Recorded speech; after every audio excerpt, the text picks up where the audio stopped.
Vale. A ver, Grace, te hemos perdido ahora un ratito también. Perdimos a Que te Grace. va y vienes, sí. Bueno, yo aprovecho para despedirme de ustedes por un tiempito porque me voy de viaje.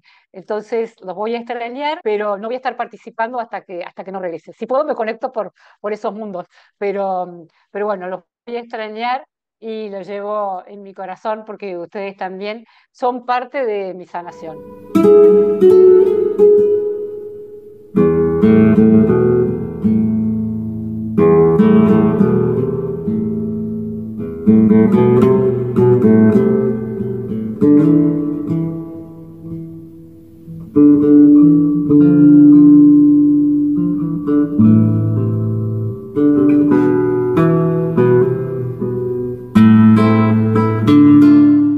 Bueno, ¿cómo les va a todos? Buenos días, buenos mediodías, buenas noches, según corresponda. Una alegría que nos volvemos a encontrar como es habitual los días viernes. Así que hola Marina, hola a cada uno de los que están en este momento. Bueno, si les parece, hacemos como siempre nuestro recordatorio de cada uno de los aspectos que tratamos de cuidar en estos Zoom, tanto en nuestra participación oral como escrita, ¿no? Recordamos que todo se puede decir de manera positiva, porque de alguna manera eso nos ayuda a construir y más y mejor, ¿no? Hablar con libertad, que cada uno pueda expresarse, compartir sus experiencias, todas aquellas cosas que ha vivido, sin descalificar a los demás, ¿no? La experiencia de cada uno es válida en sí misma y no tiene por qué ser de alguna manera descalificadora para nadie. Em, Entre todos, como siempre, intentamos construir un espacio seguro, súper seguro, y si alguno se ofusca o se altera, bueno, va un ratito a la sala de espera, a la waiting room, ahí se serena y después volvemos a integrarlo. Así que muchas gracias a todos por acompañarnos, como lo hacen habitualmente en esta oportunidad, este día viernes donde estamos finalizando el mes de agosto. Bueno, en primer lugar, queremos mandarle un saludo muy, pero muy especial, súper dedicado a Alicia Varillas, que habitualmente nos acompaña, que eh, forma parte no solo de los comentarios, es moderadora, es una persona con la que disfrutamos tanto, porque esta semana, hace muy poquitos días, hace 2 días, ha fallecido su mamá, que alguna vez ha estado presente aquí. Elisa nos la ha compartido, nos la ha mostrado, escuchando estos Zooms, y siempre decía, qué interesante las cosas que dicen, ¿no? Así que Alicia, desde aquí te mandamos un abrazo muy especial, eh, sabiendo que es un momento difícil y muy especial el que estás atravesando, pero con la alegría de haber podido estar y has compartido con tu mamá hasta el último segundo de su vida. Y eso es algo que no tiene precio. Así que te acompañamos y, como van saliendo todas las frases aquí, el abrazo gigantesco para vos, Alicia.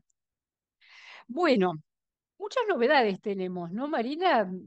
Marina ha preparado unos temas maravillosos que va a empezar a desarrollar eh, ya mismo, pero queremos recordarles que ya mañana está a la venta el libro de Paula Vitanino, ¿sí? El libro Te serviré. Eh, yo creo que todo este testimonio que ha compartido Paula en su escritura, con esta investigación de hace tantos, tantos años, representa un material tan rico, ¿no? Si bien va a describir la historia de una familia atravesada por el Opus Dei, en realidad es como la excusa para poder reflejar las características propias de la vida dentro de la institución. Entonces, bueno, le deseamos la mejor de las suertes a Paula. Ya cuando pase un poquito de tiempo y todas las personas que les interesa lo puedan haber leído, la vamos a volver a invitar para poder conversar con ella sobre esto que ha escrito. Y resaltando también que cada una de las personas somos todas muy valiosas. Si bien acá se cita la historia familiar de una persona, Efectivamente está centrada en una de las historias, ¿no? Y de como esas grandes fortunas. pero bueno, que también explica, ¿no? Cómo, bueno, cómo el Opus Dei, ¿no? Se valió también de esa familia. Creo que esto también ella lo cuenta en el podcast, en la primera entrevista que hicimos, así que bueno, hasta que llegue el libro, porque ahora mismo creo que se está distribuyendo sobre todo en Latinoamérica y se puede comprar también para España, pero llegaría a finales de septiembre. Pero bueno, cuando el libro esté disponible, pues nada, ahí invitaremos a Paula, lo comentaremos, hablaremos también de toda esa parte de periodismo, de investigación y también de la recepción del libro, ¿no? Pero bueno, mientras se conecta Grace, si queréis, yo os puedo ir contando un poco cuáles eran, bueno, el tema que habíamos pensado para la sesión de hoy, que, bueno, iba un poco en la línea de hablar sobre temas de psicología, de psiquiatría. En algún momento invitamos a Lizzie, no sé si estuvisteis en la sesión o la visteis luego en diferido. Allí ella hablaba un poco más sobre trauma. Yo en algún momento, perdón, aquí dice Pepe que el libro de Paula lo ha publicado la mejor editorial del mundo. Es verdad, está publicado por Planeta y eso también es importante resaltarlo, que, que tenga esa atención, ¿no? Y bueno, el caso es que hablábamos de este tema de psicología desde el punto de vista del trauma, pero también nos parecía interesante viéndolo un poco entre los colaboradores del canal y por ciertos temas que a veces salen en los comentarios, en esos debates que se generan también pues, después de los coloquios y tal, eh, hablar sobre tanto el proceso de reconstrucción personal como dónde puede estar ese equilibrio entre la psicología personal y la psicología grupal, ¿no? Entiendo que es un tema bastante complejo y un jardín, como decimos en España, en el que nos podemos meter, pero la idea es poder conversarlo y también para eso hemos pedido ayuda a un par de personas que se nos han acercado recientemente al canal.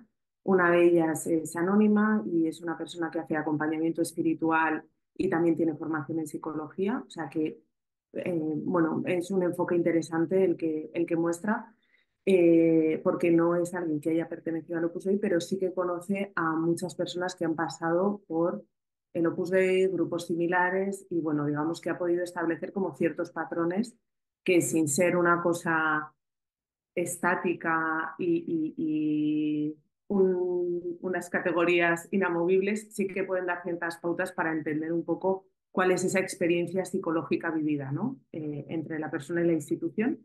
Y luego también pasamos algunas preguntas a un psiquiatra que conoce el Opus Dei y que, bueno, que está como más especializado también en grupos coercitivos, en temas de manipulación, etcétera. Entonces, ese es el tema que queríamos plantear hoy, también a raíz de todos los, bueno, también como estamos en un momento donde hay mucho tema de coaching, de autoayuda, muchos recursos, por un lado, pero también puede haber como muchas vías posibles, ¿no? A la hora de hablar de esa reconstrucción personal. Y bueno, aquí simplemente queríamos como dar algunas pautas o ver qué características o qué cosas nos pueden ayudar a la hora de salir adelante y también de analizar la experiencia por la institución, ¿no? O por el grupo. Entonces, bueno, esta primera persona que os comentaba, que nos ha hablado más sobre esa reconstrucción espiritual o esa vinculación con los grupos religiosos, etcétera, nos ha pasado como algunos rasgos que caracterizan a las personas altamente sensibles y a las personas con altas capacidades.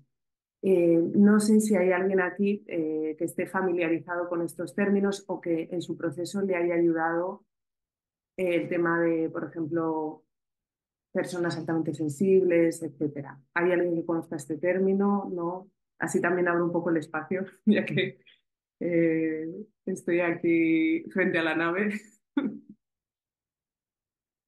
También me podéis escribir por el chat. Sí, por aquí dice Pepe, dice yo PAS. Eso quiere decir que tú, PAS son las siglas de persona altamente sensible.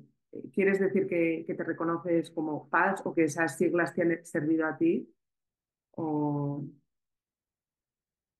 bueno. Bueno, ahora tenemos como unos vídeos donde vamos a explicar los rasgos de este tipo de personalidades, digamos.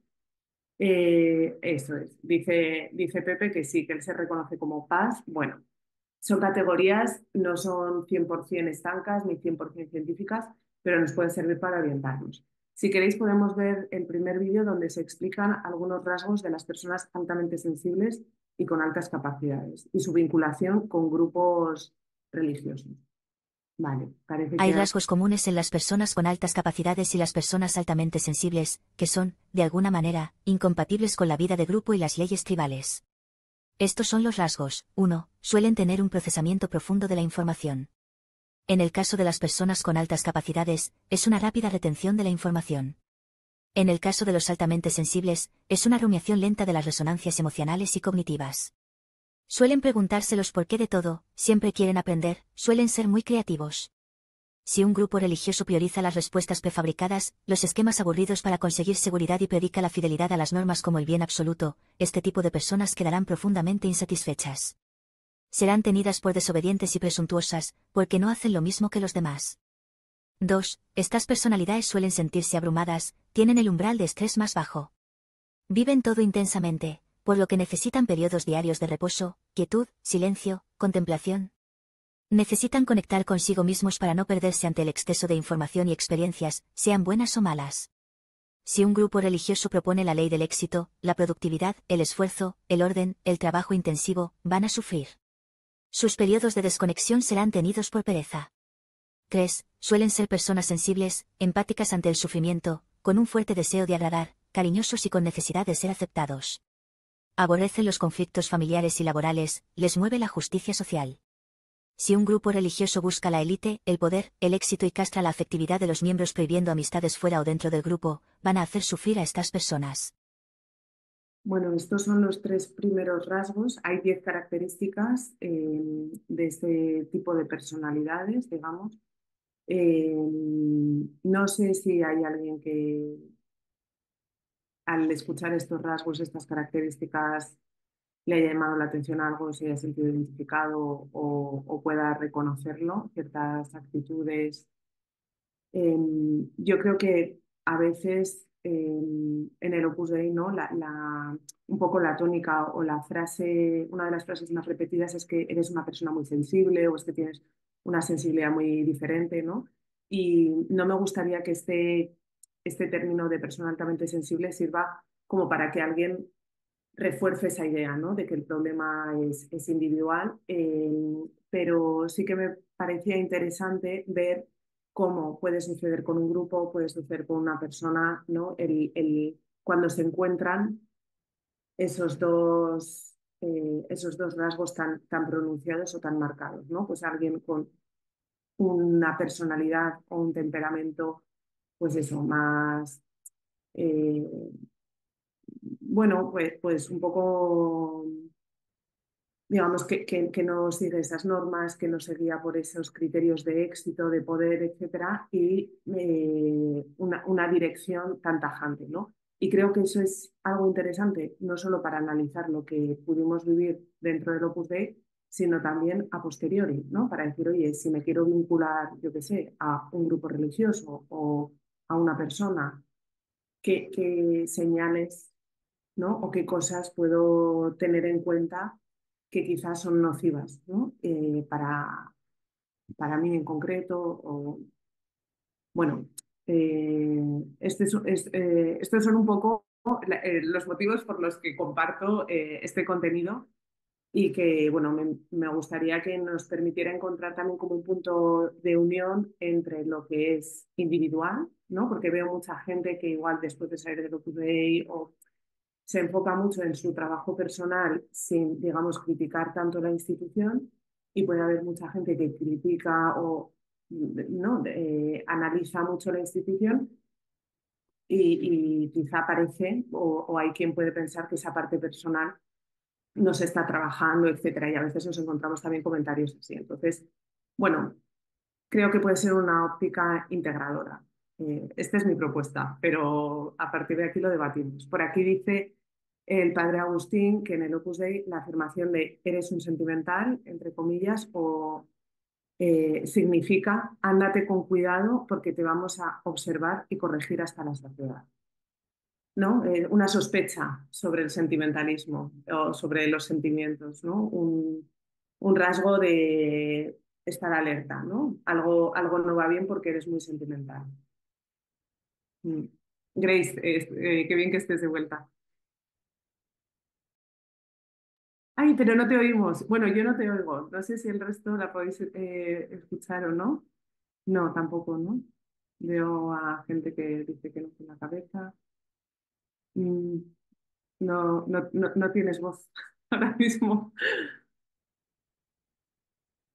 No pasa nada, tranquila, Grace. Tú sigue resolviendo el tema técnico. Apúntate las ideas, por favor, para cuando vuelvas no perderlas y poder escuchar todo lo que tienes para compartir. Ya, bueno, a veces pasan estas cosas técnicas, pero bueno,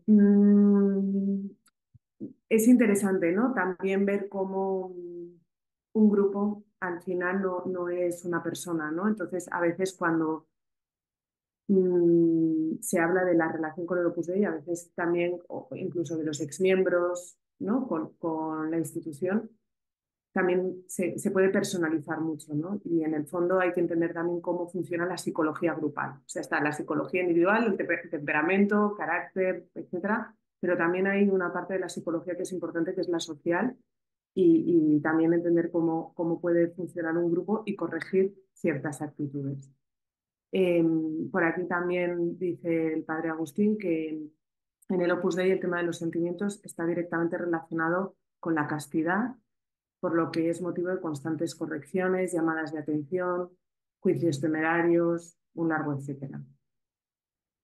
Por aquí también otra persona nos comparte que la etiqueta de sentimental me hizo mucho daño, fue castrante, hizo que me reprimiera mucho y caí en ser muy rigurosa. Fue necesario que el terapista que me trató me dijera que mi afectividad era normal, gracias a Dios.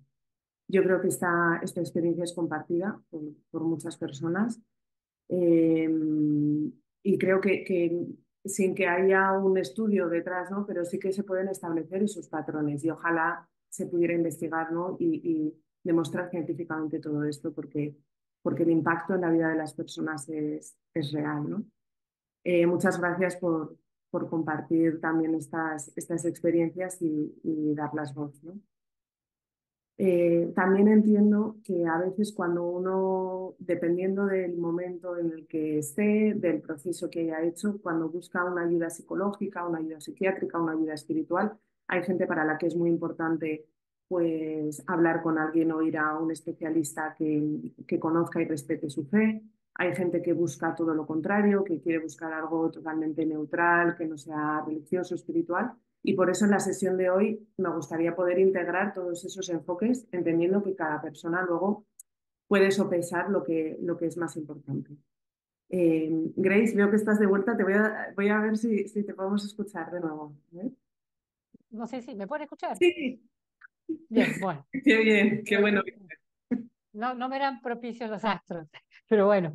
eh, me parece muy interesante este análisis que están haciendo, lo mismo que lo que comentaba el padre Agustín, de referirse a aquellas personas que tienen unas características como más vinculadas con los afectos, con los sentimientos, de necesitar ordenarlos un poquito, ¿no? Como alinearlos, como ponerlos así en vereda.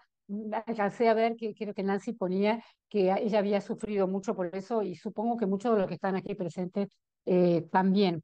Lo curioso e interesante es que estas características de las personas las traían antes de ser de la obra, o sea, se tendrían que haber fijado antes, tendrían que haber dicho, bueno, esta persona conocerla más en profundidad, que pueda hacer un discernimiento. Y si ellos veían que esas características no eran favorables para formar parte de la institución, porque la institución necesitaba otro tipo de personas, bueno, no hubieran ingresado, pero es complicado el decir, vengan todos, aquí tienen su lugar, y después empezar a recortar por un lado, empezar a recortar por el otro, sobre todo porque cuando podamos empezar a ver las características, ¿no? En estos videos que ha preparado el equipo de Ágora, con tanta dedicación, eh, seguramente muchos nos encontraremos reflejados o características nuestras que están contempladas ahí. Entonces, se trata de poder respetar a cada uno tal como llegó, ¿no? Y no decir, bueno, vos ya llegaste, pero ahora empezamos el recorte y la acomodación y el ponerte dentro de un molde común. Pero bueno, no sé cómo estamos con el tema de los videos, de este material que se ha preparado. No sé si les parece oportuno que lo podamos empezar a compartir. Hemos visto el primer video. Si quieres, Grace, Perfecto, podemos ver ahora el segundo con los. Vamos a ver perfecto. otros rasgos de las personas altamente sensibles con altas capacidades. Muy bien. Gracias. 4. Las personas con altas capacidades y alta sensibilidad tienen un sentido vehemente de la justicia, incluso desde niños. Odian la mentira, la hipocresía, el fingimiento o que alguien haga algo injusto y no pague por ello. Es difícil de comprender para quien no tiene este temperamento. Muchos grandes libertadores y reformadores han sido altamente sensibles o con altas capacidades. Pero si un grupo religioso sigue las leyes tribales, se guiará por un principio claro: no cuestionar la moralidad del grupo y fingir, si es necesario. Ninguna persona con estos rasgos soportará esta ley tribal mucho tiempo. 5. Estas personalidades buscan trabajos que hacer con independencia, sin observación ni control, siguiendo sus propias leyes y evitando a los jefes. Por ejemplo, como freelance. Priorizan sus tareas, se autodisciplinan, se entregan con vehemencia a la tarea y buscan sentido a lo que hacen porque, si no, se desmotivan. Toleran mal el control, las pautas estrictas, las reuniones y la pérdida de tiempo. Un grupo religioso cerrado no va a tolerar esta independencia. El grupo tiende a arreglar todo, cómo y cuándo hacer las cosas, horarios, normas, planes. Esto afecta a la intuición de estas personas, y llevan mal los horarios. Bien, es que interesante esta característica de la pasión por la justicia, ¿no? La pasión por justicia y esa preocupación por la justicia social, sobre todo, ¿no?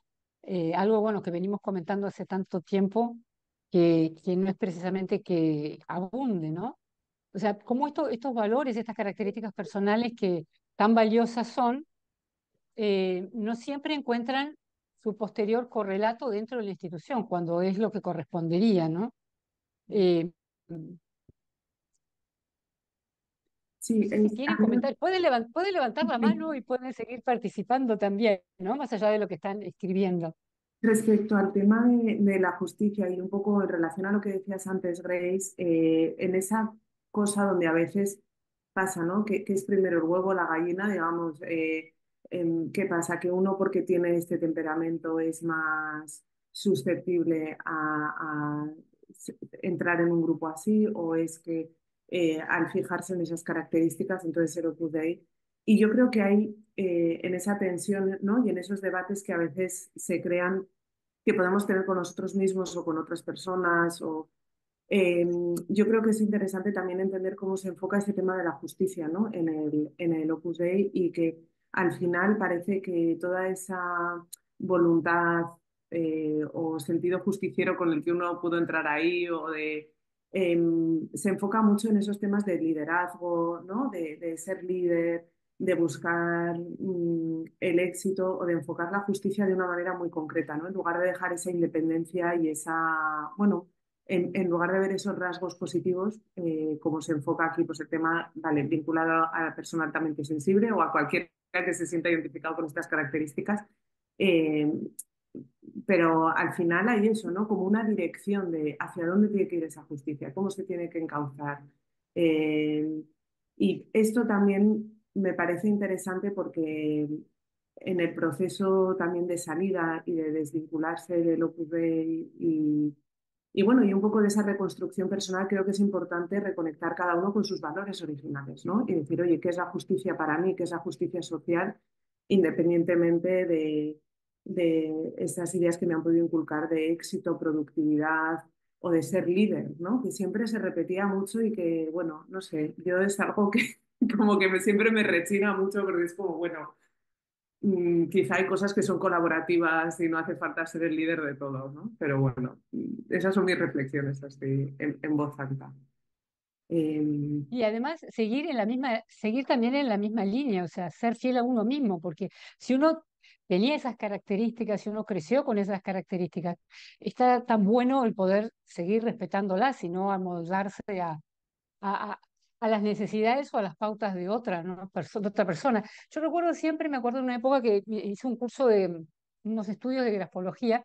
Me acuerdo que el que era profesor nuestro, con una persona muy mayor y que hace muchos años se dedicaba a eso, él contaba que lo convocaban mucho de empresas para hacer los estudios grafológicos para las personas que se podían llegar a incorporar en las actividades, ¿no? Y comentó que en un momento dado había hecho un test a una persona sumamente capaz, y le había dado muy bien todos los estudios, era brillante. Y, y entonces él recomendó que no lo tomaran. Y la persona se sorprendió, digo, ¿cómo que no? Todo es maravilloso, todo. Y dice, sí, pero esta persona es una persona que no soportaría tener un jefe que no tuviera sus mismas características, que no fuera una persona altamente valiosa, que tuviera ese deseos de justicia, de perfeccionamiento. Entonces, no lo recomiendo porque esa persona no va a durar nada. Y es curioso, o sea, las personas que traen determinadas características eh, tiene que poder seguir manteniéndolas. Y la institución debería ser la primera que, si alguien tiene características que no se van a terminar amoldando a lo que es la obediencia, a lo que es cumplir pautas, normas, reglas, cumplir horarios. Acá recién mencionaba el video que son personas que les cuesta vivir horarios. Bueno, si hay algo que se vive dentro de la obra son los horarios a rajatabla. Entonces, alguien que tenga un espíritu un poquito más de autonomía, de independencia, bueno, no le queda otra que sufrir, ¿no? eh, Datos. Sí, totalmente de acuerdo. Y también me gustaría rescatar una idea que dejaba el padre Agustín en el chat respecto al tema de terapias, etcétera, que es importante, bueno, verlo desde un punto de vista integrador, ¿no? Como que ha habido una disociación, que lo hemos hablado también en algún otro coloquio, entre la parte afectiva, la parte sentimental y el resto de la persona y que, bueno, independientemente de la terapia que cada uno escoja, pues bueno, buscar un poco ese enfoque integrador porque creo que es algo que todos altamente sensibles con altas capacidades o con los rasgos que sea, pero hemos vivido por este tipo de doctrina y esa visión. Y también, antes de pasar al siguiente vídeo, eh, me gustaría un poco dar voz a esas personas que, como vivimos en Opus Dei desde la infancia y nuestra personalidad también estuvo moldeada por todos esos clubes, esos colegios, que a veces en ese proceso de recuperación uno también puede decir, bueno, pero ¿qué es mío originalmente? Que no, que fue moldeado de esta manera, ¿no? Y que fue hecho así y que es y entiendo que es un proceso diferente a veces o que puede ser un poco más costoso, pero eh, creo que este enfoque puede ser interesante, ¿no? También ver qué es del grupo o qué fue inducido. Por ejemplo, algo tan sencillo como el tema de los horarios. Yo incluso antes de pedir la admisión, pues ya tenía que cumplir horarios como niña de club porque te lo enseñaban como algo básico. O sea, el tema del horario parece una cosa casi del espíritu fundacional, ¿no? Entonces, bueno, entiendo que hay distintas peculiaridades en esa parte psicológica y en esa vinculación con el grupo. Y también me gustaría invitar, si hay gente por aquí a la que le podamos dar voz y que quiera hablar también de esa experiencia, pues adelante. Aquí lo vemos a Albert que tiene la mano levantada. Te escuchamos, Albert.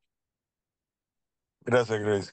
Yo quería comentar que yo he experimentado esto del sentimentalismo, entre comillas, de la gente del Opus Dei.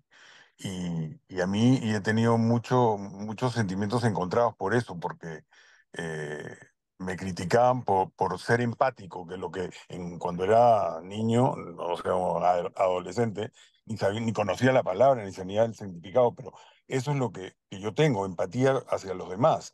Entonces, si alguien está sufriendo, entonces yo como que entiendo ese dolor, y eso no es nada de lo que uno tenga que avergonzarse o sentirse mal o ser, o sea, lo que ellos quieren es que uno tenga un corazón de piedra y es completamente lo contrario a lo que Jesucristo creo que nos pide, porque yo he leído también muchos textos de religión y de espiritualidad en lo que Él nos va a cambiar el corazón de piedra por uno de carne, ¿no? O sea, en otras palabras, uno que sienta, ¿no? Y sentir por los demás el dolor ajeno no es nada malo, pero sin embargo eso es lo que te inculcan y te quieren criticar, que no, que eso está mal, que no debe ser así, ¿no? Y eso a mí me chocaba muchísimo y nunca estuve de acuerdo, ¿no? Em, Mm, me parece que en la misma Biblia, en los Evangelios, cuando murió Lázaro, Jesucristo no lloró. Antes, si él sabía que lo iba a resucitar, ¿por qué tenía que llorar? Sin embargo, sí lloró, ¿no? Porque era su amigo. mm. Y en muchos pasajes también ha sentido el dolor ajeno. Entonces, ¿cómo nos van a decir la gente del Opus Dei que eso está mal? O sea, los que están mal son ellos. A mí me da mucha ira, disculpen, este tema, porque estoy completamente opuesto, pienso que están equivocados totalmente. Gracias. Gracias, gracias, Albert. No, gracias a ti, Albert. Ahora, yo no creo que la empatía sea algo criticable o censurable, porque la verdad es que el poder comprender lo que le pasa a los otros es algo maravilloso. El tema es que vos tengas esas características, pero que después obedezcas, que obedezcas a la institución todas aquellas que te ordenan o que te indican. Pero la empatía creo que es hasta un punto extra a favor para poder vincularte con la gente, para poder acercarla porque sabes ponerte en su lugar, sabes comprender, sabes acercarte. Ahora, eso funciona muy bien mientras estás en plan de proselitismo, en plan de hacer nuevos amigos, en plan de llevar gente al centro o acercar nuevas vocaciones. Ahora, una vez que eso pasó, después ya lo más importante es otra cosa. ¿No? No es, a ver, si la misma empatía te llevó a vos a conocer, a conectar, a vincular personas y acercarlas a Dios o a la institución, una vez que se produjo ese fenómeno, ya después no hay que seguir siendo empático, hay que obedecer, hay que hacer lo que te indiquen, hay que dejar de tratar a esa persona, hay que decirle que ya va a hacer la charla con otro, o sea, ahí yo creo que esas características personales se terminan dejando de lado y a uno le genera mucha confusión, porque lo mismo que sirvió para una cosa debería servir para lo otro, pero ahí ya lo que se busca es la obediencia a las indicaciones, ¿no? Y si eres una persona empática, bueno, tendrás que dedicarla a otra, ya ese no, porque ya está dentro. Creo que es así, ¿no? Aquí también ponía Nancy comentaba que es importantísimo ser fiel a uno mismo siempre, ¿no? Validarse. Sin embargo, lo que ha ocurrido en la institución es que el culto al líder, el dar la voluntad de Dios en la voz de los directores, lo pone en un plano de superioridad. Tienen un significado muy fuerte y por eso los comentarios que no validan la afectividad o la individualidad son tan nocivos, ¿no? Son tan destructivos. Exactamente. Mm. También en esa búsqueda de esas estructuras rígidas o de ese modelo único en el que uno se tiene que adaptar, ¿no? Y bueno, ahí ahora estamos enfocándonos en esos rasgos de personas altamente sensibles, eh, pero también se puede ver otro tipo de rasgos y otro tipo de personalidades, ¿no? Y de gente pues, que quizá incluso en ese cumplimiento de las normas y en ese cumplimiento de absolutamente todo, también sufre mucho, ¿no? Aunque no sea alguien, o sea, yo entiendo que estas personas de las que estamos hablando, estos rasgos de personalidad, es quien sufre especialmente porque su tendencia es la opuesta, ¿no? Pero obviamente cuanto más rígido y cuanto más esté el grupo por encima de la persona, pues más situaciones de este tipo se van a dar, ¿no? Y más sufrimiento se genera. Eh, Exacto. Le agradecemos al padre Agustín que nos mande estos links, la recomposición de la Crisma Guía para sobrevivir a los grandes ideales. Gracias, gracias por este material para poder seguir andando. y también, No se puede sostener mucho tiempo seguido el ir en contra de uno mismo y de lo que uno mismo es. No se puede sostener, se puede sostener un tiempo, pero cuando eso se permanece en el tiempo, uno se quiebra, porque no se puede ir tanto en contra de uno mismo, ¿no?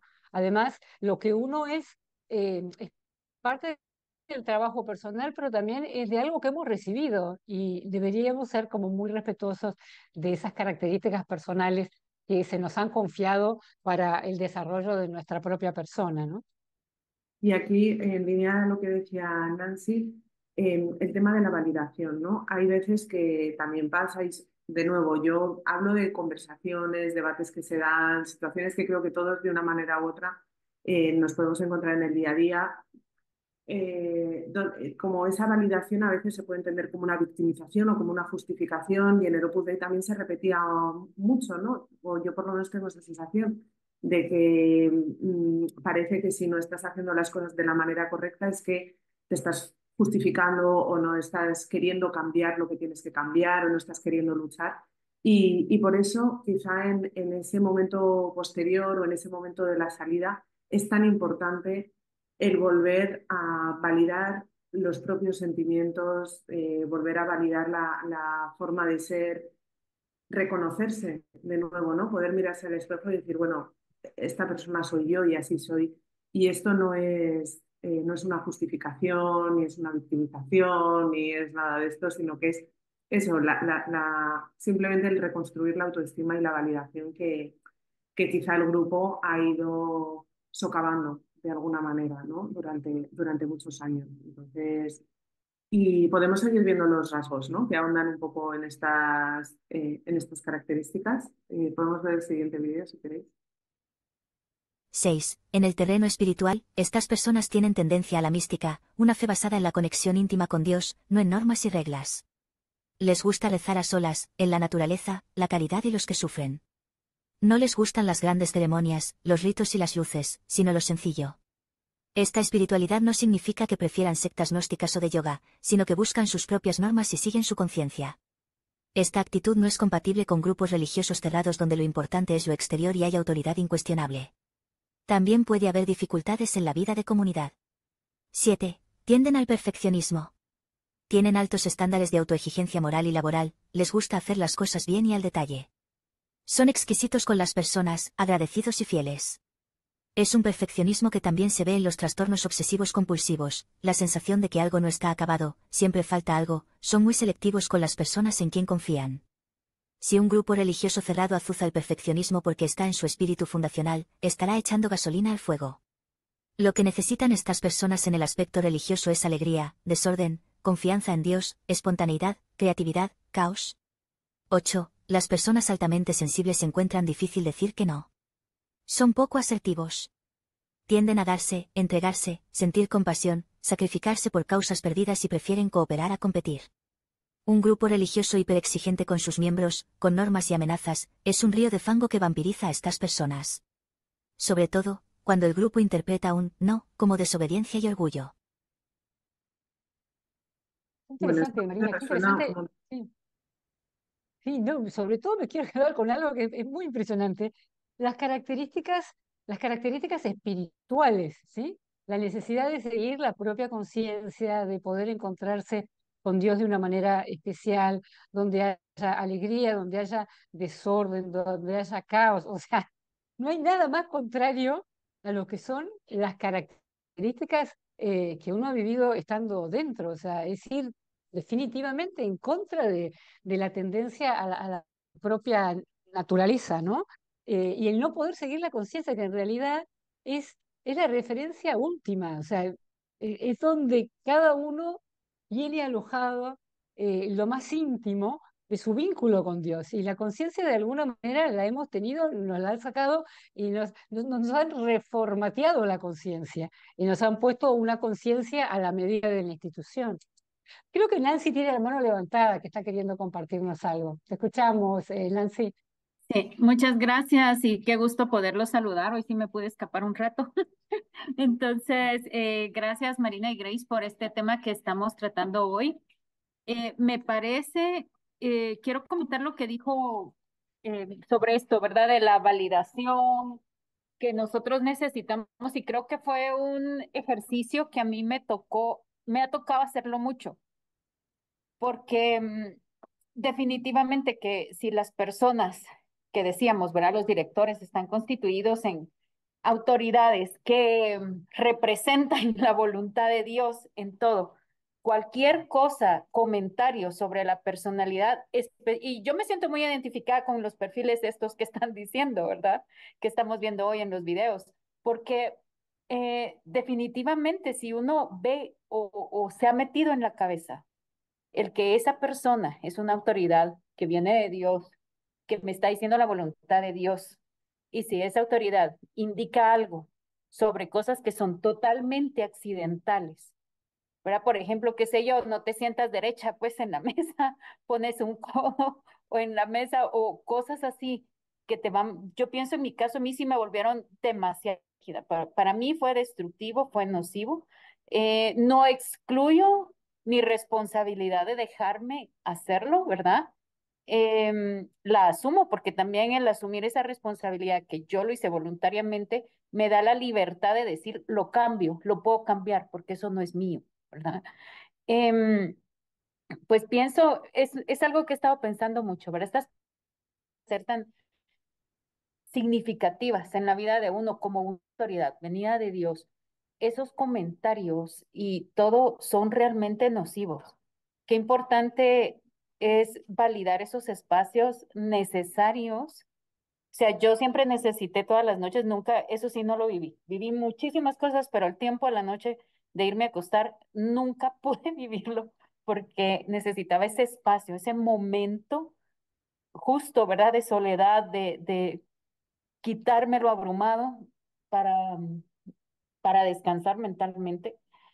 Em, entonces sí lo veo como algo, como un tema maravilloso el que están tocando y, y sí pienso que todas esas cosas, sobre todo eso, el culto a la autoridad y todo es lo que pues destruye, ¿verdad? Con las opiniones sobre las personas. Porque yo pienso, bueno, he estado ya en casi 5 años, en septiembre cumplo 5 años, ya estoy de alta de la terapia, pero ahorita de vez en cuando, cada cierto tiempo, tengo un check-in con el terapista.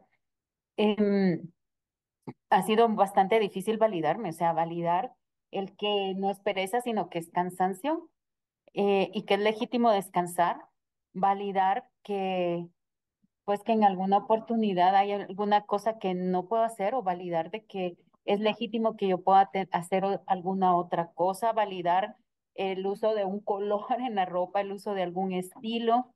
eh, Son muchas, así como la santidad se busca en lo cotidiano, entre comillas, ¿verdad? Porque la virtud es mucho más flexible y el ámbito de relación con Dios es mucho más, más abierto, ¿verdad?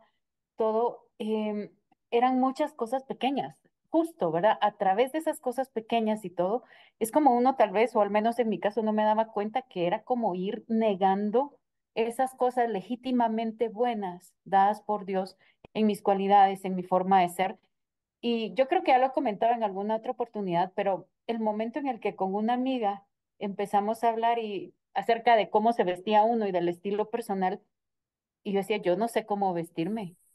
Esto fue antes de empezar terapia, no sé cómo vestirme. Sé cómo vestir a cualquiera de los personajes que interpreto, pero a mí no sé. Y eso fue lo que me dio a mí, no sé ni quién soy, no sé cómo estoy. Y mi madre me lo dijo, como 1 año y medio antes de fallecer, me dijo que yo lo que no había tenido era tiempo para conocerme, tiempo para saber quién era yo. Entonces, pues bueno, creo que esto que estoy comentando solo refuerza lo que estamos, las ideas que todos estamos compartiendo hoy y también evidencian una tendencia institucional hacia ese aniquilamiento de cosas que son legítimas y cosas que también han sido buenas, santas, totalmente santificables, pero que de alguna manera la forma en que nos lo hicieron aprender o vivir fue bastante dañino. Gracias, qué gusto saludarlos. Gracias a ti, Nancy, gracias a ti. Es como dice con tanta claridad el padre Agustín, validar que somos seres humanos de carne y hueso, algo tan simple como eso, ¿no? Que no es demasiado complicado. Em, creo que también Menta había levantado la mano, así que si quiere compartir la palabra, se la damos. Yo le pido que hagamos un mínimo ejercicio, quienes quieran, por supuesto. ¿Por qué no levantan su mano digital, su mano real, o simplemente lo comparten? Quienes se sienten identificados con alguna de estas características descritas. Eh, em, para personas de altas capacidades o personas altamente sensibles. Me parece que sería interesante ver si tenemos factores comunes, porque yo creo que muchos de nosotros nos sentimos identificados con algunas de estas cosas, ¿no? Gracias a los que levantan la mano. Guillermo, ¿cómo te va? Guillermo levanta las dos. Sí, muchas gracias. Yo creo que todos nos sentimos bastante identificados, ¿no? Hay varias manos levantadas y, y sí, ¿no? Al final son esos rasgos de personalidad donde, como decía Nancy, ¿no? Uno como que tiene que ir, parece que adecuándose o adaptándose o sobreviviendo, ¿no? En ese espacio, buscando esos espacios de libertad que, pues, como ya decía, por la noche o, ¿no? Casi como que rascando, ¿no? Esos lugares donde tener un espacio propio, donde poder sacar la propia personalidad. Y quizá esa es la herramienta que en cierta manera nos puede llevar pues, a tomar la decisión de salir o salir de la manera que fuera y luego seguir reconstruyendo. O sea, yo también en esta línea de validar me gustaría también dar todo el reconocimiento bueno, aquí Nancy nos ha contado su historia, pero a todos los que también en ese proceso de salida hay que hacer, o por las circunstancias que nos ha tocado, ¿no? Pues al final hay que hacer esa reconstrucción, ¿no? Y también requiere mucha valentía y mucho aprendizaje diario. Y bueno, pues también dar la enhorabuena, ¿no? A ese trabajo personal que todo el mundo hace y qué bueno poder validarlo y qué bueno poder verlo y compartirlo y decir, efectivamente, ¿no? Está ahí y se puede ir reconstruyendo la persona, ¿no? Es muy importante. Grace, creo que ya estás de vuelta. Perdona que te hemos perdido. No, está todo bien. Yo estoy con mucha inestabilidad, pero bueno, la vida también a veces es así. Em, eh, no Menta sé quiere si hablar desde Menta, hace un momento. exactamente, Menta tenía Menta, la mano levantada, sí, perdón. exactamente. Adelante. Hola, ¿cómo están? Hola, Menta. Concuerdo, bien, concuerdo con todo lo que están diciendo y recuerdo tantas personas y tantos dolores ahí en la obra, ¿no? Y una cosa que yo pensaba, ¿cómo serían las personalidades de los primeros, de los que rodearon, no sé, quizá alguno de los que está aquí me pueda aclarar un poco si les resulta interesante, ¿no? Que rodearon a Escrivá, o cómo sería la, la, la, la religión y la enseñanza de la iglesia en esas primeras épocas donde se pudo gestar la obra que trituró a tantas personas, ¿no? En muchos aspectos. Una pregunta, esa era la pregunta que quería hacer, gracias. ¿Hay Guillermo, alguien que quiera intentar una, dale, una dale. respuesta? Guillermo, sí, ¿cómo te va? Te escuchamos. Oye, no sé, Menta, si lo dices en el sentido de si conocimos a los primeros que estuvieron con Escribá. ¿Es eso tu pregunta? ¿El sentido de tu pregunta? No, lo que pregunto es cómo serían, no si los conozco. Bueno, ¿qué características tendrían ellos de personalidad, ¿no? Porque al final de cuentas, digamos, la obra es enferma porque ha sido generada por enfermos, ¿no? A Así lo es. mejor es lo que digo, pido perdón. Es que, mira, lo que te voy a decir, yo conocí, digo mucho, porque vivió aquí en México, Casiaro, y efectivamente era un enfermo, ¿no? O sea, mm, yo creo, o sea, tenía desplantes a más no poder, y a mí me consta porque Echeve, que yo considero otro que estaba enfermo, lo oí decir que era difícil hacer porque bueno, quieren hacer procesos de canonización de todo mundo, ¿no? Eso les encanta, ¿no? le oí decir que sería muy difícil hacer un proceso de canonización de Casiaro por su carácter tan, pues, tan desastroso y que dañó a mucha gente, ¿no? O sea, yo conozco gente que me dijo, yo me deprimí por Casiaro. Por ejemplo, Roberto Cervera, que fue un arquitecto de aquí en la Ciudad de México, que lo puso a hacer mil cosas Casiaro. Eh, Dice, yo me deprimí por él, por la presión que puso de mí, y me contó una anécdota así sencilla que no tiene nada que ver, pero Roberto Cervera, que era un numerario súper ejemplar, estaba un día de los años 60 en el centro de Irapuato, iba a empezar la meditación del sábado, y entonces llega su hermano en un Mustang RT que acababa de comprar, y entonces le dice su hermano, vente Roberto, vamos a dar una vuelta aquí, la colonia Condesa, muy conocida en la Ciudad de México. No, es que va a empezar la meditación. No, hombre, es una vuelta aquí por las calles de Tamaulipas, Mazatlán, tal, porque estaba en la calle de Irapuato. Bueno, ya lo convenció y se subió a su coche. Se arranca a dar una vuelta, que habrá durado 5 minutos. Se arranca y en ese momento llega Casiaro. Inmediatamente pregunta, ¿y Roberto? Ah, no, es que fue con su hermano a dar una vuelta. A los 3 minutos que llegó Roberto de estar con su hermano en su Mustang RT, su Mustang Ford RT, sale y le empieza a poner una gritoniza de que cómo era posible que abandonara, que abandonara su centro cuando era la meditación y no sé qué. Dice, me fui 5 minutos a dar la vuelta con mi hermano. Entonces, ese tipo de locuras es lo que trajo mucha gente. O sea, yo, por ejemplo, eso, bueno, digo, Casiaro era así, y eso lo deprimió mucho a este señor que digo, Roberto Cervera, a este arquitecto que ya murió, por cómo lo trató, ¿no? Con esa locura, con esa dureza, ¿no? Que tenía don Pedro. Por eso el mismo Echeve decía que difícilmente se podría iniciar un proceso de beatificación, de canonización, y yo se lo oí de Casiaro.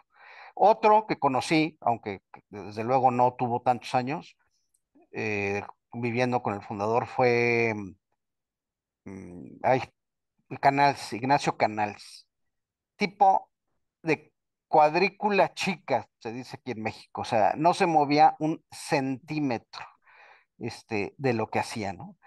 A mí me llamó mucho la atención cuando uno de los primeros se salió, que vivía en mi centro en Buenavista, Mario Hey, que fue el primero que se salió después de 40 años de estar en el Opus. O sea, en ese sentido fue el que inició las salidas con 40 años, aunque ya luego hubo otros que luego rompieron ese récord, ¿no? Otros y otras. Eh, cuando llegó y le dijeron, a ver, pregunta el consejo de tu opinión de que se va Mario. Y dijo, pues no vale la pena hacer ya nada por él. O sea, me llamó tanto la atención, o sea, que 40 años en el Opus, para Canals, no vale la pena hacer ya nada por él. Entonces, yo, si me puedes decir qué vi en la gente que conoció a Escribá, que traía ese ADN de él, fue un desapego de la gente impresionante. Entonces, sí creo que esos rasgos fundacionales, eh, pegaron en los primeros, en ser muy duros con los demás, en que tenían que educar a gritos, con malos modos, insultando a los demás, pensando que así era como hacían bien a la obra y como lo hizo el fundador. Digo, pequeñas anécdotas, pero creo que recogen la manera de ser de los primeros. Muchas Gracias, gracias. Guillermo. Más material para el libro, ¿no? Más material para el libro. También tengo por aquí Gracias. un poco de material que nos han pasado y que al final de la sesión, si nos da tiempo, podremos ver bueno, respondiendo un poco a la pregunta de cómo puede convertirse un grupo religioso libre, digamos, en un monstruo autoritario. Entonces, esto es algo sobre lo que, si luego nos da tiempo, también podemos hablar o en otra sesión, pero estas personalidades y tener esa historia vivida es importante, ¿no? También para entender qué distintos roles puede tomar uno también dentro de un grupo, ¿no? Y hoy, pues quizá estamos hablando de estas personas altamente sensibles, altas capacidades, pero a veces hay distintos roles, distintas personalidades y todo eso al final, de alguna manera, se va gestando y conformando hasta llegar a donde estamos hoy, ¿no? Creo que tenemos María, otro... tenemos un video más, me parece, ¿no? Hay un material, sí, sí. Yo creo que en último término también la gente se terminaba adaptando por un tema de supervivencia, porque era sobrevivir o irse sabiendo que nada, que tenía ya la condena moral asegurada. 9. Las personalidades altamente sensibles y con altas capacidades tienden a la ansiedad y la depresión. Son problemas frecuentes en ellos, que se agudizan en periodos de estrés vital, un fallecimiento, un trauma, accidente, fracaso económico, un divorcio, cambios. Necesitan apoyo, confianza constante, protección o sensación de tranquilidad. Un grupo religioso que amenaza con la condenación eterna solo puede acelerar la ansiedad, el estrés y la angustia. Un grupo en el que hay muchas normas y tareas que cumplir para la santidad genera un escenario poco favorable para la tranquilidad y la alegría. 10. Las personas con altas capacidades y alta sensibilidad pueden sentirse incomprendidas. Suelen sufrir bullying, mobbing y otros tipos de acoso. La sensación de soledad les puede llevar a buscar cariño y apoyo grupal, algo que no suele ser común en sus vidas. Pueden despertar miedo y recelo, o sentirse extraños. Un niño que sufre rechazo por estas características en su entorno, podría encontrar un grupo religioso cerrado que pretende valorar su inteligencia, explotarla y aprovecharla para sí mismo, además de ofrecerle apoyo y usarlo para reclutar otros. Esto puede inflamar la vanidad y colmar la necesidad de ese niño, engordando su autoestima con una falsa nutrición. Engordar su autoestima con una falsa nutrición. Es terrible, o sea, recibir un alimento que no te va a saciar, que no va a ser nutritivo y que a la larga te va a terminar haciendo mucho daño. Más allá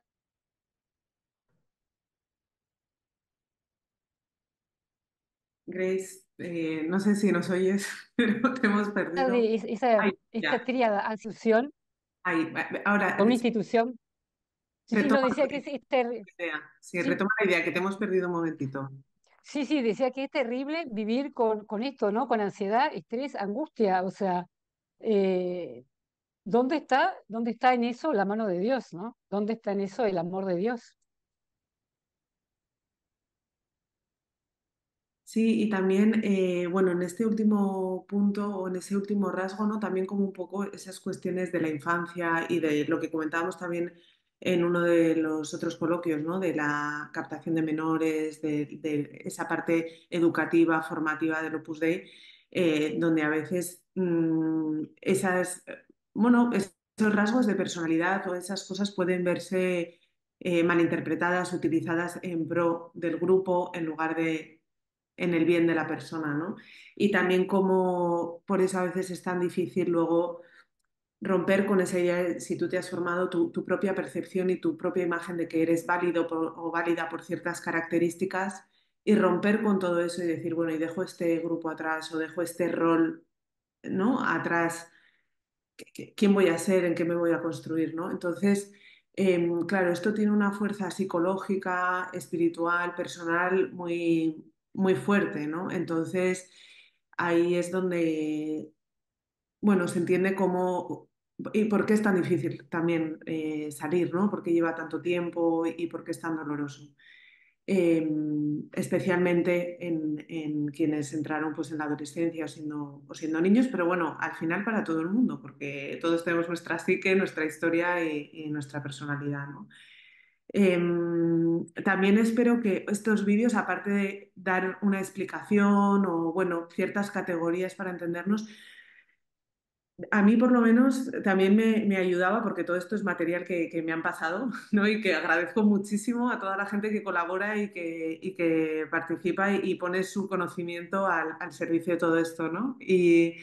pero también me ayuda como a entender qué puedo necesitar, pues esa parte de intuición, de creatividad, de espontaneidad, a no caer en esas etiquetas que nos metieron un poco en el Opus Dei de pereza, de falta de disciplina, todo eso.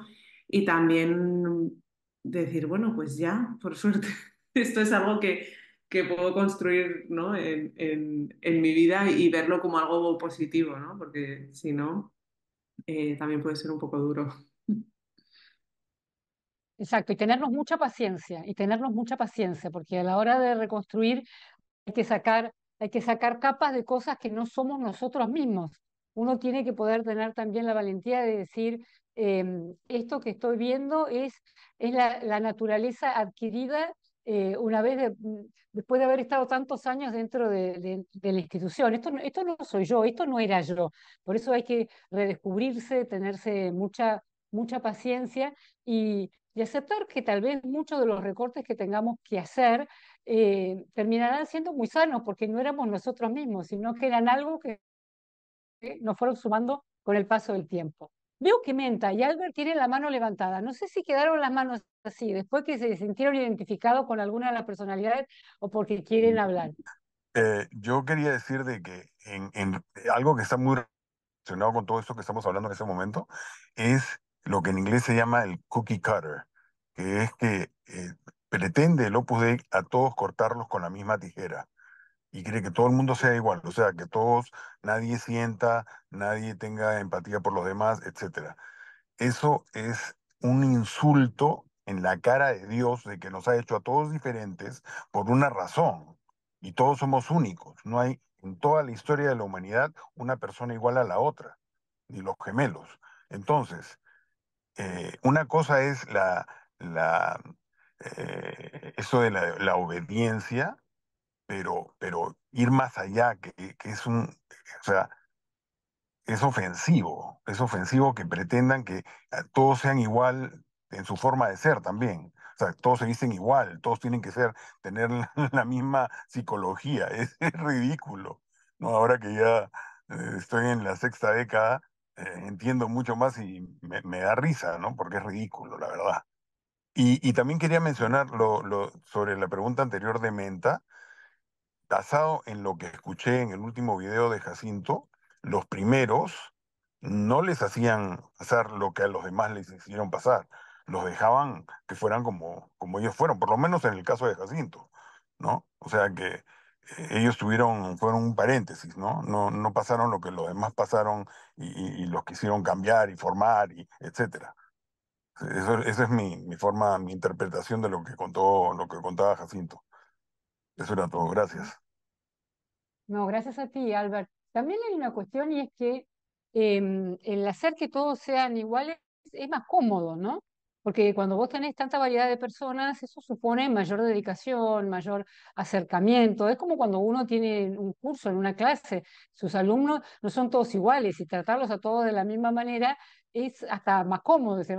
Todos les aplicamos lo mismo, le damos la misma comida, le damos todo lo mismo y que cada uno se arregle como pueda. Lo otro, el cultivar cada una de las personas, el conocerlas, el ayudarlas a desarrollar sus propias características, es más trabajoso. Pero bueno, gracias a la vida, Dios no nos trata así.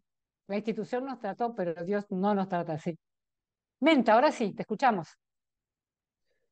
Sí, yo lo que quería comentar era la correlación entre por ahí a veces lo espiritual eh, y lo médico, ¿no? Porque yo recuerdo a una médico de la obra que me dijo que la depresión era una falta de fe, así nomás. Yo ni siquiera pude preguntarle porque me sentí como, ¿cómo puedo decir? Aparte de que ya tenía la angustia propia de la depresión, me acuchilló el alma que me dijera que encima yo no, lo que a mí me pasaba era que yo no me relacionaba con quien era mi amor. No sé si me explico lo que quiero decir, ¿no?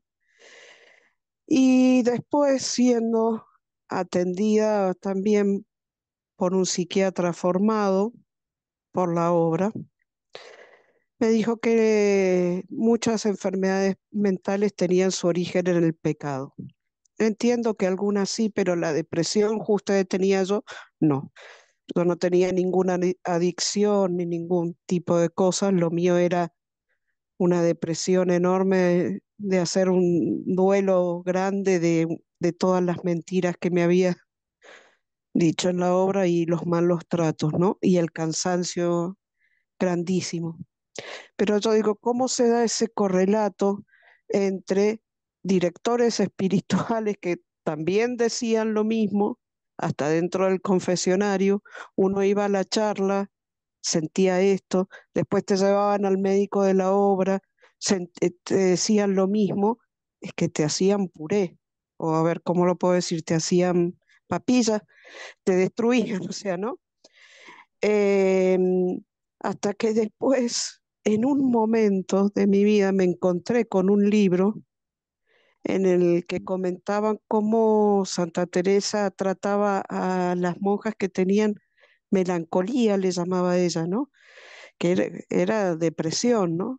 Y las trataba con mucho cariño y les disponía descansos y comidas agradables y que incluso ella tuvo un momento me salvó la vida eso, porque yo me creía que, que yo le fallaba a Dios, le fallaba a mi familia, le fallaba al mundo, no sé si, o sea, la losa tiran sobre la persona en esos momentos, desde ese punto de vista, es terrible, nada más.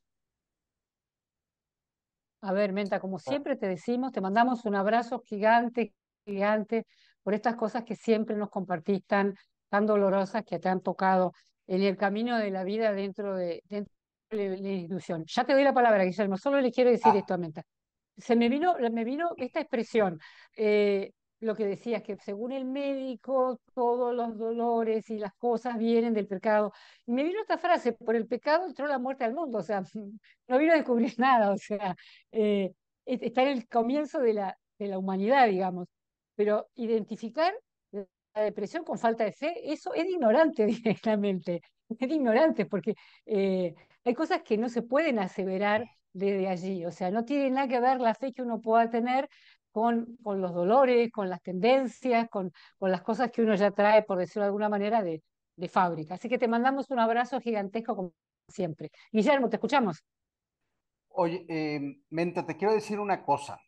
En en el Opus siempre te tenían que decir algo, sin saberlo, ¿eh? O sea, no importa que tu director espiritual fuera Casiaro o, vamos a decirlo así, un sacerdote que a mí se me hizo de lo máximo que llegó de Colombia, don Nacho Gómez Lecom, o un sacerdote actual, Antonio Moya Gómez, que es de primera, por eso está deprimido, porque el Opus lo ha machacado. Eh, entonces, siempre te tenían que decir, o un recién pitado que llevaba tu dirección espiritual. Entonces, por ejemplo, y te lo pongo, ¿de dónde viene? Portillo, te pongo un ejemplo. Cuando vino Portillo en el 83, oiga, padre, ¿cómo hacemos para que piten más que no sé qué? En una tertulia. Y Portillo respondía, si me cuidáis la misa, pitarán más. Ok. Otra tertulia. Padre, ¿cómo hacemos para que no se vayan tantos del Opus Dei? Y Portillo decía, si me cuidáis la misa. Ok. Otra tertulia. Padre, ¿cómo podemos para estar más alegre? Si me cuidáis la misa. A mí me llamó la atención, porque fui a varias tertulias, de que siempre era lo mismo. O sea, en el Opus Dei, como no saben qué decirte, hay cero teología, cero estudio, cero, pues como bases. Entonces siempre eran las mismas respuestas. Echeve era otro por el estilo. Y también en México me ha llamado mucho la atención que muchos numerarios se han dedicado a ser coaches, que ahora está de moda ser coach, ¿no? Antes, como hace mucho, en los años 80, te decían, si no sabes qué hacer en la vida, estudia administración, ¿no?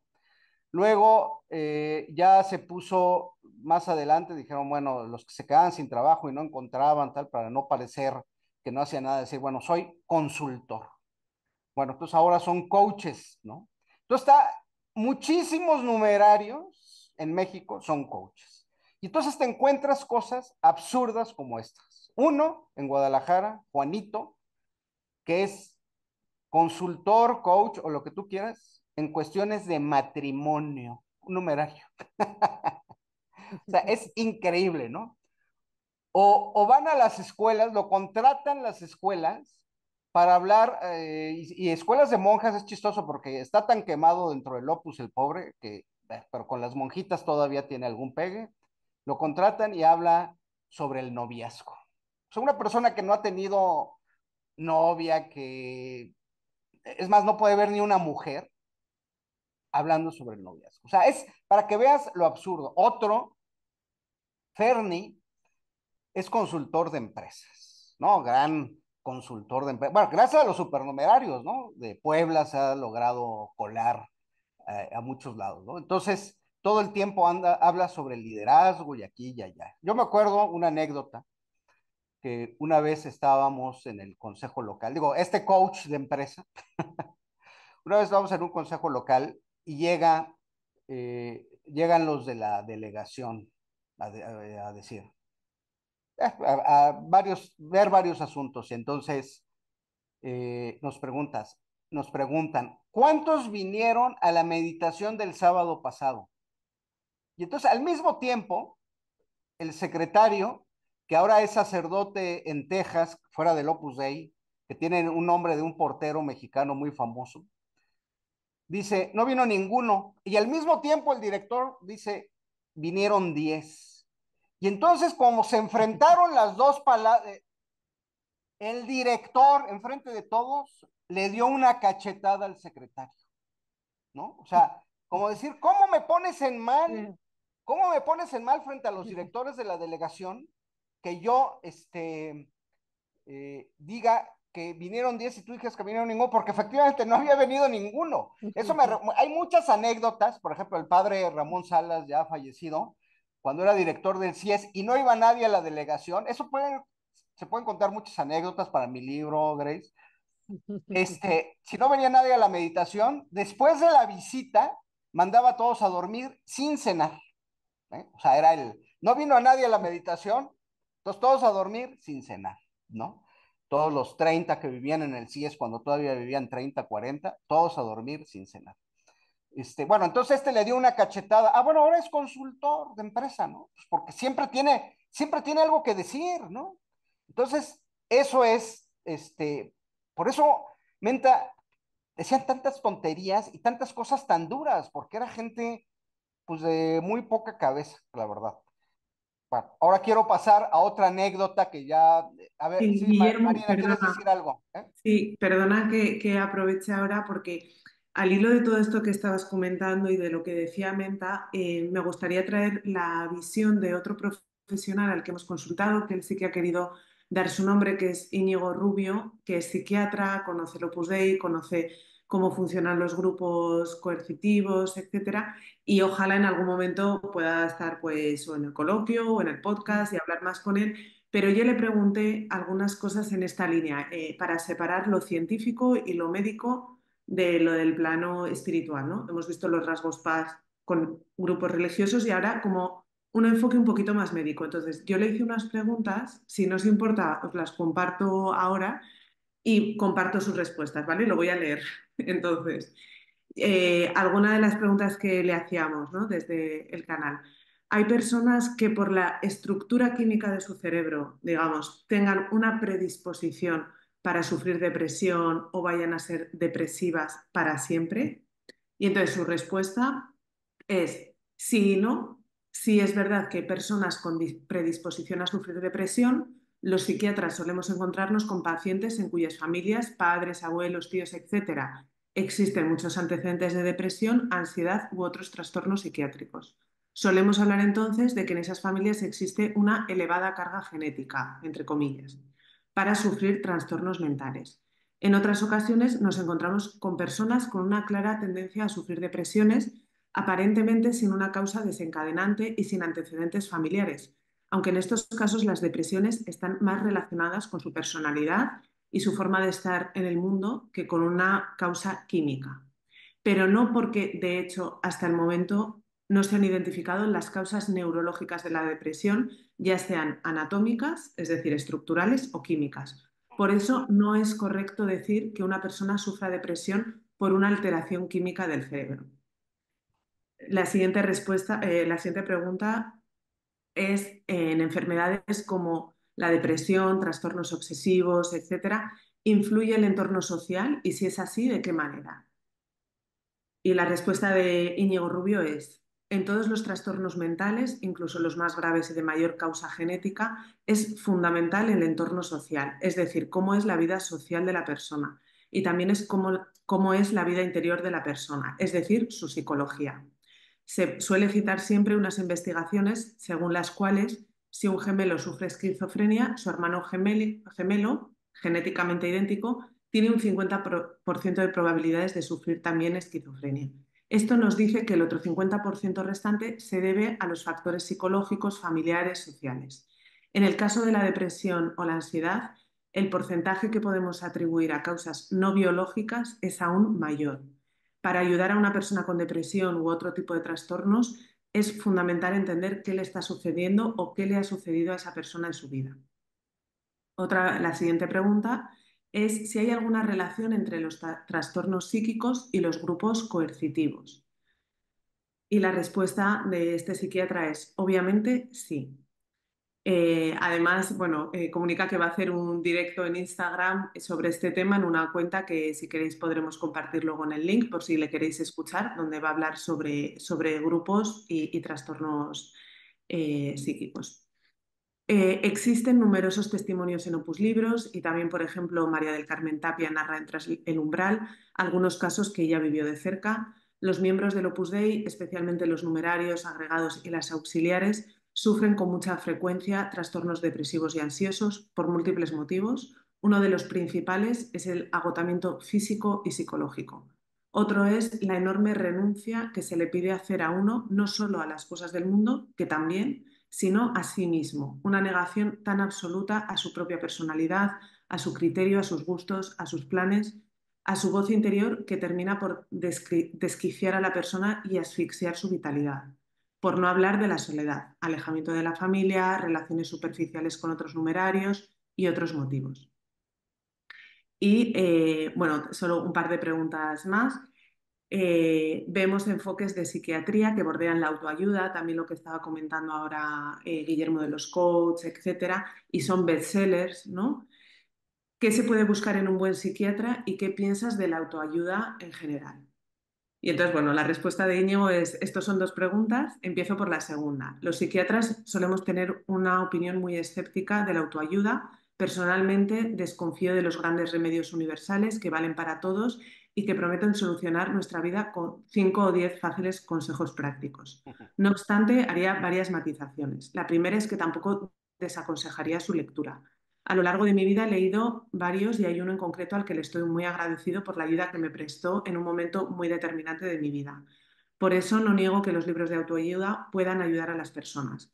La segunda matización, no todos los libros de autoayuda son iguales, como tampoco tienen el mismo valor literario todas las novelas que se publican cada año. Hay libros de ayuda buenos, los hay mediocres, los hay malos y los hay nocivos. Yo barro para casa y me fío más de los libros escritos por un psiquiatra o un psicólogo, aunque tampoco es una garantía absoluta que por un coach, un maestro de no sé cuantitos o cualquier otro iluminado, ¿no? Lo dice ahí un poco irónicamente. Dicho esto, un libro de autoayuda nunca podrá sustituir o suplir una buena terapia psicológica. En un libro de autoayuda lo importante es lo que uno se le dice. En una terapia lo importante es lo que uno dice. Y esa diferencia es fundamental. En una buena terapia uno no va a recibir consejos, sino a comprender su malestar y dar voz a lo que no se logra decir y dar sentido a lo que no se logra comprender. Respecto a qué buscar en un buen psiquiatra, lo fundamental es sentirse escuchado y comprendido. Los antidepresivos y los tratamientos farmacológicos son importantes, funcionan bastante bien y muchas veces son necesarios, pero el tratamiento no se puede reducir únicamente en subir o bajar la dosis del antidepresivo o el ansiolítico. Hace falta también sentir que el psiquiatra, si es privado, está disponible y tiene tiempo para escucharle a uno. Es decir, unas cualidades humanas que son independientes del sexo, edad o ideología, incluso del currículum. Y finalmente, en líneas generales, le preguntamos cuándo crees que alguien debería ir a un psicólogo y cuándo a un psiquiatra. Y su respuesta es que suele recomendar que ante la duda pedir cita con un psiquiatra y que después de una entrevista y valoración inicial, este nos diga si recomienda tratamiento farmacológico, terapia psicológica o un tratamiento combinado.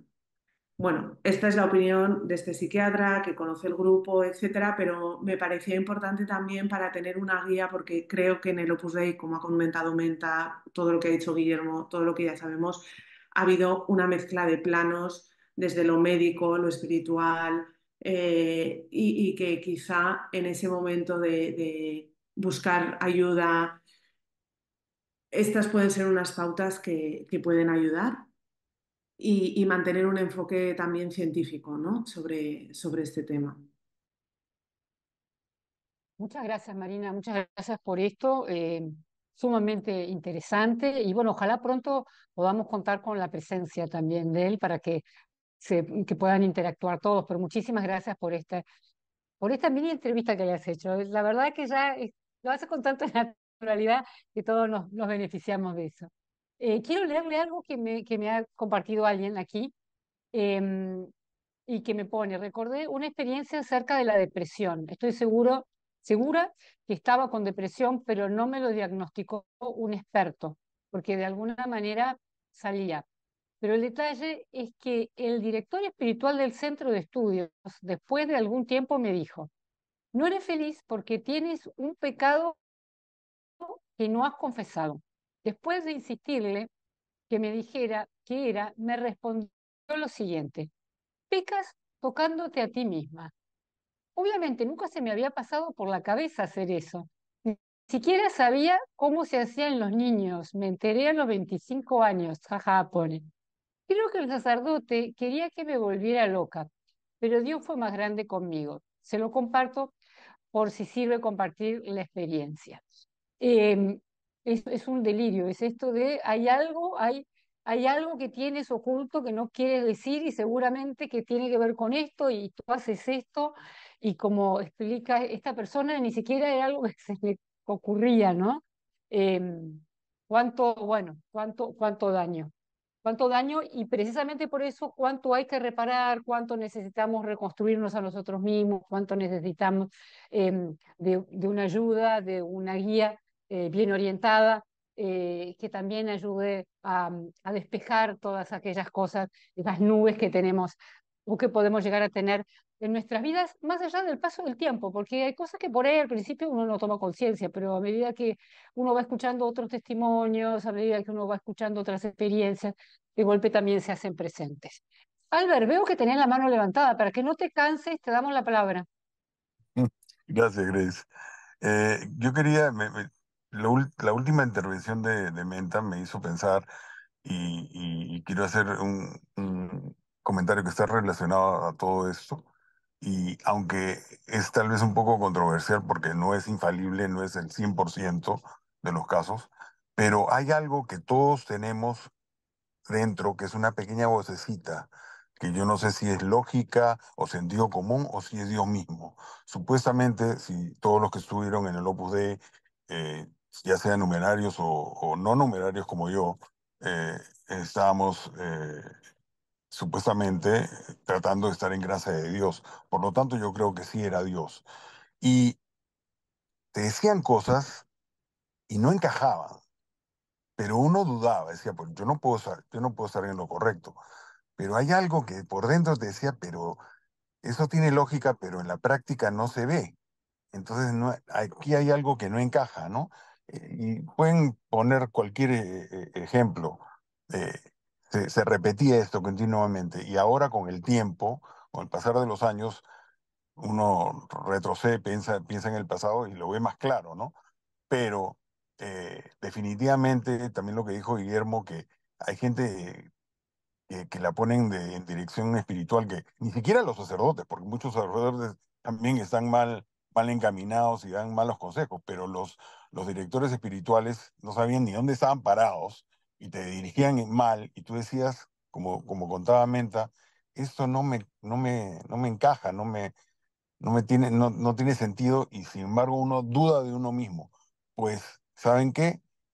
Ahora hay que darse cuenta de que uno no debe dudar porque esa vocecita, para mí, es Dios que te está diciendo, eso no está bien. Para eso creo que sirve la oración. Ellos te dicen, no, el que, ¿cómo es? El que obedece nunca se equivoca. Pero, entonces, ¿para qué rezamos? No, para mí eso no tiene sentido. Tal vez en algunas cosas sea cierto, pero, o sea, yo creo que para eso uno tiene una relación con Dios, para que Dios te encamine también, ¿no? No sé, es algo que me nació apenas el comentario que hizo Menta, me vino solamente inmediatamente y quería compartirlo. Gracias. No, gracias a ti, Albert. A ver, Dios siempre quiere tener un trato personal con cada uno. No tiene mensajeros enviados a través de... Puede llegar a tener, pero la oración es personal. Dios quiere comunicarse con cada uno, no a través de las instituciones, no necesariamente. Pero bueno, antes de dar la palabra a Nancy, quiero leer algo que escribió Casiopea. A mí me prohibieron primero ir al psiquiatra y luego al psicólogo. Tardé 10 años en conseguir ir al psicólogo. Estaba con ideas de muerte y el primer diagnóstico que me dio una internista numeraria fue inmadurez y deseo de llamar la atención. A día de hoy sé que es bonito vivir, pero fue muy duro todo el proceso. Claro que es bonito vivir y celebramos todos nuestra vida, por eso estamos acá, que nada nos quite la alegría de esto. Nancy, te escuchamos. Sí, muchas gracias. Con respecto a lo que decía Albert, recuerdo que mi abuela tenía un dicho que era, el corazón no es traidor con su dueño. Y esto nos lo decía para que nosotros escucháramos esa voz interna, nuestra conciencia. Pero referente a por qué es que no la escuchamos, al menos desde mi experiencia, creo que hay varias cosas. Una es estas autoridades que representaban a Dios, que son tan significativas en la vida de alguien idealista como yo, que van quitándole validez a todo lo que uno piensa o lo que uno hace y que a la vez solo exaltan las prácticas institucionales o las personas que son referentes.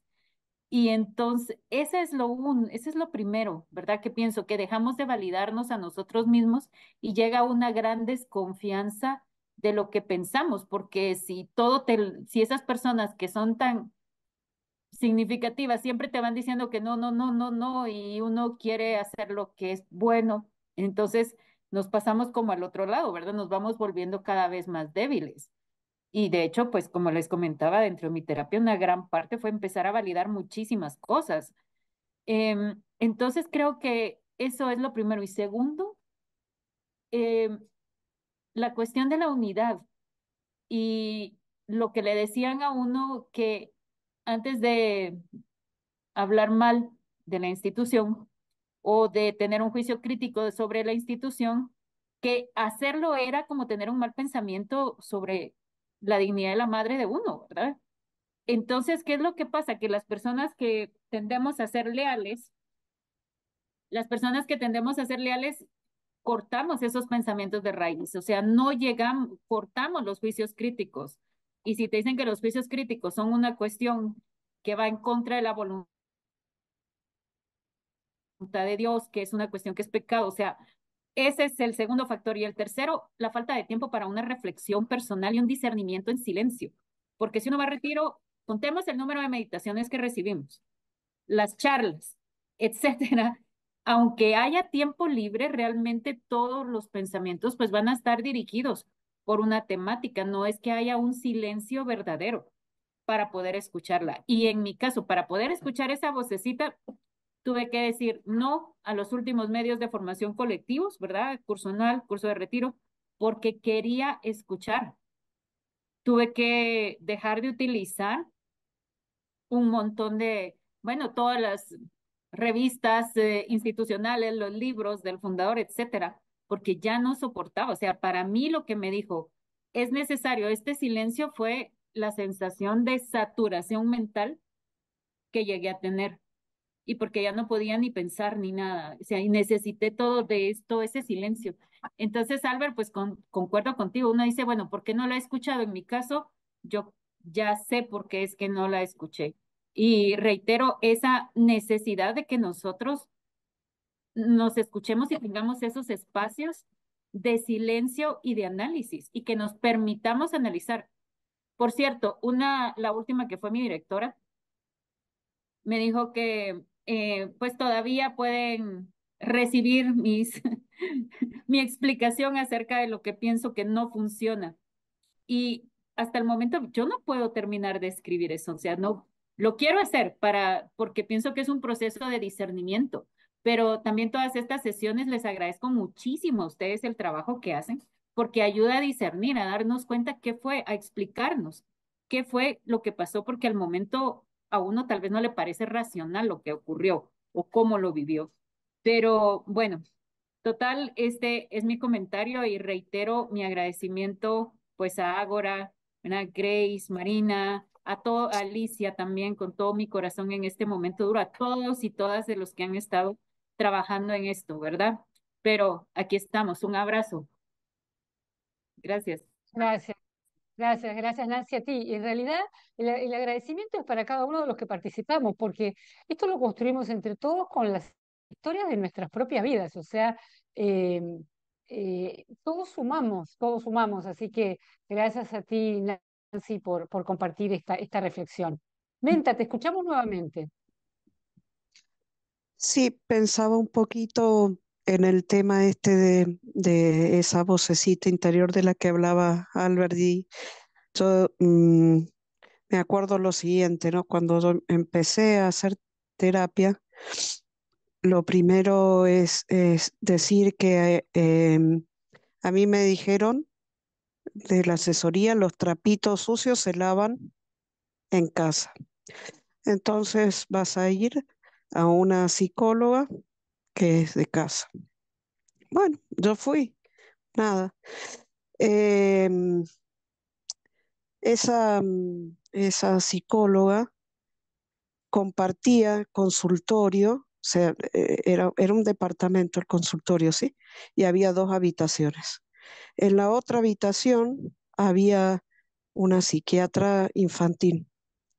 Pues a mí la psicóloga me medicaba y las recetas la firma la sellaba con el sello de la psiquiatra infantil. Eso por un lado. Por otro lado, muchísimas veces me decía que yo hacía mal la oración. Es que vos llegás a esa conclusión porque haces mal la oración. Decía, muchas veces. Y yo no entendía, no es que me desquicié, perdón, me desquicié más, porque yo decía, pero yo estoy acá haciendo la charla o estoy con una psicóloga. Estoy no sé qué o no sé cuánto. O sea, hasta que, imagínense una persona en depresión, en esas circunstancias, ¿a dónde puede salir? Yo no sé si yo lo tengo que decir, no sé, habrá obrado, yo no soy muy consciente de cómo, pero yo creo, o no sé, no puedo decir, pero en este ejemplo le he dado como, a ver, mal medicada, diciéndome en la consulta que yo no hacía bien la oración cuando era algo, digamos, psicológico de lo que teníamos que hablar, ¿no? Em, entonces, a ver, como vos decías, Grace, uno muchas veces pensaba, y yo lo único que pensaba era en sobrevivir por mis padres, que tenía que sobrevivir por mis padres. Porque además en la casa donde yo estaba, me habían traído desde otro país, y en la casa donde yo estaba había una numeraria, una, una numerario auxiliar, que estaba con una depresión terrible y que había tenido varios intentos de suicidio, y para mí era muy fácil seguirla porque nos encontrábamos, teníamos prohibido vernos, Nos habían puesto a mí en un piso, a ella en otro, pero nos encontrábamos de noche, cuando todas dormían, que nosotros no podíamos dormir, a veces deambulando por los pasillos. Y yo no puedo decir ni siquiera a veces cómo llegué a estar viva en ciertas circunstancias. A ese punto llega la manipulación y el hecho de que uno... Y a esto lo cuento, ¿por qué lo cuento? Lo cuento con la esperanza de que mucha gente que escuche Ágora piense bien y sea muy libre si va a conocer el Opus Dei, si piensa entrar ahí, no por otro tema. Éramos dos ahí en ese momento, en esa casa pasaba eso, de la delegación donde yo venía. Otra más se tuvo que volver al país y a otra la fletaron a otro país. Éramos, creo que unas 6, 7 en esa delegación, de las cuales 4 estábamos enfermos. Algo pasaría. Pero bueno, este, nada más. Oye, Menta, mira, déjame decirte una cosa. Yo no sé si fuera un caso simple de envidia que te tuvieran. Digo, por ejemplo, te lo digo. Aquí uno que fue conciliario, lo digo, Francisco Ugarte, era una persona tremendamente envidiosa y varios directores, varios te decían, yo tuve problemas ya personales con él. Y, y te voy a decir uno en concreto. El padre Jesús Becerra, que fue director espiritual de la comisión y luego la delegación de Guadalajara, etcétera, tuvo un programa en finales de los años, no me recuerdo si finales de los años 90, principios de los 2000, creo que finales de los 90, de radio en la ciudad de Guadalajara. Y comentaba, y le iba muy bien, o sea, tenía, no sé cómo medía en el rating, le iba bien, y le tuvo envidia, y así me lo dijo, le tuvo envidia a Ugarte y le dijo que lo dejara. Oye, pero mucha gente lo está escuchando, me mandan preguntas sobre los sacramentos, etcétera. No, no, no, no. Si no es apostolado, si no, no. Oye, es un apostolado. No, pero si no es apostolado para la obra. Eh, Pues no, lo obligó a dejarlo y me dijo, porque me tenía envidia. Así. Yo siento, Menta, con lo que cuentas es a veces porque si eras más bonita, más inteligente, tenías más gracia al hablar, lo que sea, ya podía ser suficiente que te tuviera en vida el director y no te soltara, que fueras tú la presa de esa directora. O sea, en fin, yo siento que esos casos también suceden mucho en el Opus Dei. Y también, Menta, hoy te llevas todos los abrazos, hoy te llevas todos los abrazos. Pero una cosa más te quiero decir. Hay veces hay expresiones, ¿no? Hay expresiones que son maravillosas y afortunadas, como el corazón no es traidor con su dueño. La frase los trapos sucios se lavan en casa es tan poco feliz. Es propio de alguien que demuestra como una ignorancia, porque nuestra vida no son trapos y mucho menos son sucios. Nuestra vida y nuestra vida interior tienen toda la riqueza y toda la grandeza que hemos recibido de nuestro Creador. Entonces, hablar de que cosas de nuestra vida, que puedan ser errores, que puedan ser características, que puedan ser lo que sea, no son trapos. Y nosotros no somos sucios, nosotros tenemos toda la luz que de alguna manera podemos y sabemos irradiar de nosotros mismos y como reflejo también de Dios. Entonces, no tenemos que permitir que utilicen ese tipo de expresiones, ni que se vuelvan a repetir. Deberíamos cortarlas, deberíamos decir, no, no, no es manera de hablar, no es manera figurada. Nosotros tenemos toda la dignidad de ser criaturas, de ser reflejos de Dios. Entonces, ese tipo de cosas hay que cortarlas de cuajo y no podemos ni permitirlas. Gracias acá a Gaby, que también pone, está comentando que sus sesiones con el psiquiatra eran con acompañante. O sea, es un delirio. Esto lo han compartido muchas veces otras personas. O sea, de esos espacios espacios personales, espacios sagrados, que han sido vulnerados por características de la institución que no respetaban nuestra propia intimidad. ¿Cómo En es- seguimos, Marina?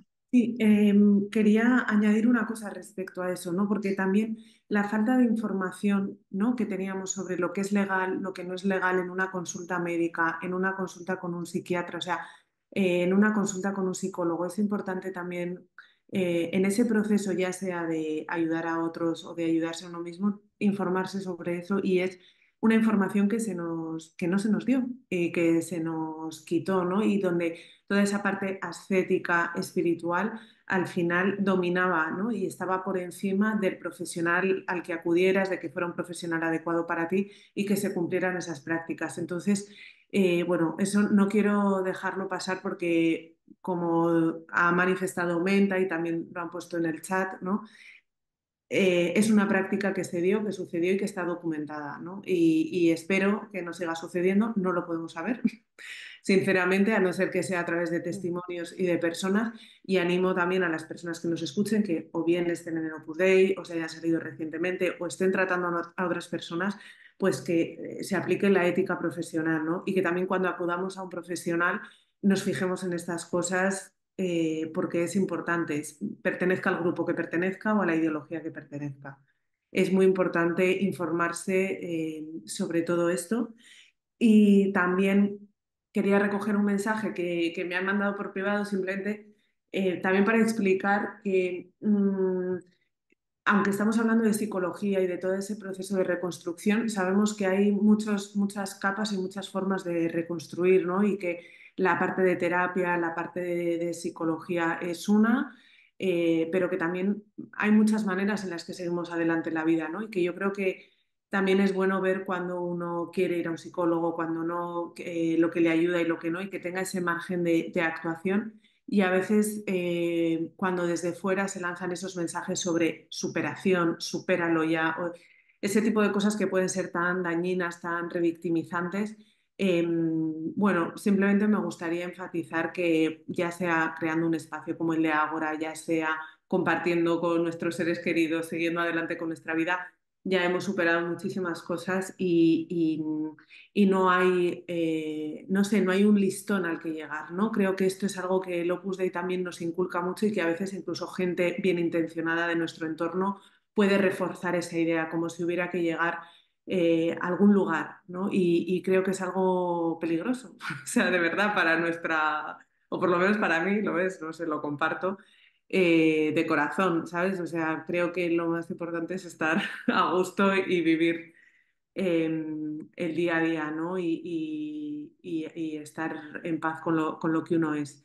Entonces, bueno, esta es un poco la conclusión que yo hacía.